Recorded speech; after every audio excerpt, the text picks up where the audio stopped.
Saudara-saudariku yang dikasihi Tuhan, hari ini Sabtu 10 April 2021, hari Sabtu dalam Oktav Paskah. Manus sabda kita dari Injil Yesus Kristus menurut Markus, bab 16 ayat 9 sampai 15. Setelah Yesus bangkit pagi-pagi pada hari pertama minggu itu, ia mula-mula menampakkan dirinya kepada Maria Magdalena.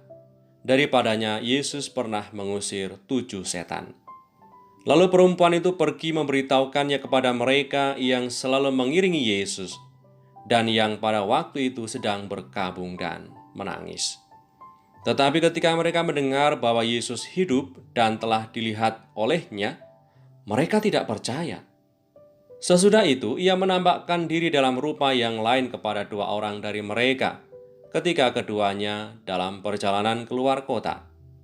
Lalu, kembalilah mereka dan memberitahukannya kepada teman-teman yang lain, tetapi kepada mereka pun teman-teman itu tidak percaya.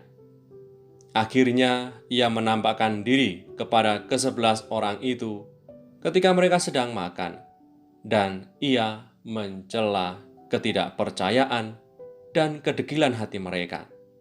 Oleh karena mereka tidak percaya kepada orang-orang yang telah melihat dia sesudah kebangkitannya. Lalu ia berkata kepada mereka, "Pergilah ke seluruh dunia, beritakanlah Injil kepada segala makhluk." Demikianlah Injil Tuhan. Terpujilah Kristus.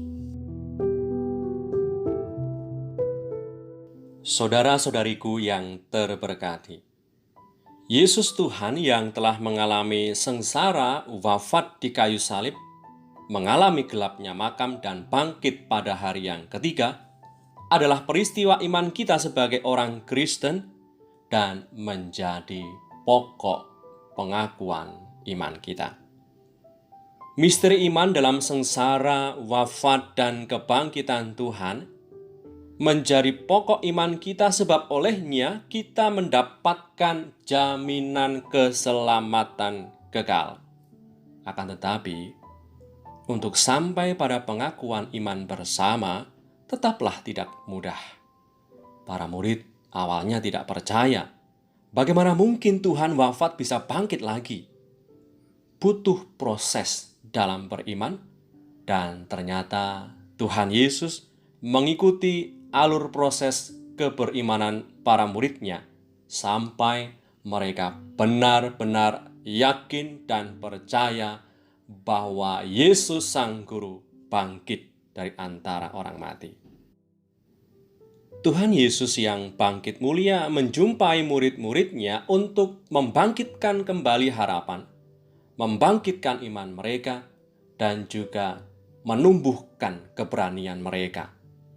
Dan oleh karena itu, setelah mereka kuat dan yakin bahwa Yesus adalah Tuhan yang telah bangkit dari antara orang mati, maka mereka pun diutus untuk memberitakan kabar gembira kepada segala makhluk. Saudari-saudaraku yang terberkati, kabar baik yang dinyatakan kepada para murid bahwa Yesus bangkit juga menjadi kabar sukacita, kabar gembira kita, kabar baik kita. Semoga oleh karena kebangkitan Tuhan, bahwa Tuhan sungguh hidup, bahwa Tuhan telah bangkit dari antara orang mati, kembali juga menyemangati kita, menumbuhkan harapan dan sukacita kita sebagai umat beriman di tengah dunia kita saat ini. Marilah berdoa. Demi nama Bapa dan Putra dan Roh Kudus. Amin.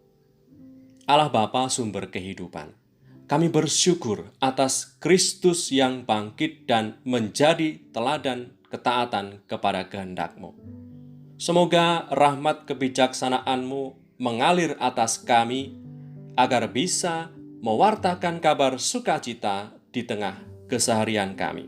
Sehingga sukacita yang kami rasakan oleh karena kebangkitan Kristus juga menjadi sukacita sesama yang kami jumpai dan layani. Dengan pengantaran Yesus Kristus Putramu, Tuhan kami, yang bersama dengan Dikau dalam persatuan Roh Kudus, hidup dan berkuasa Allah sepanjang segala masa. Amin. Demi nama Bapa dan Putra dan Roh Kudus. Amin.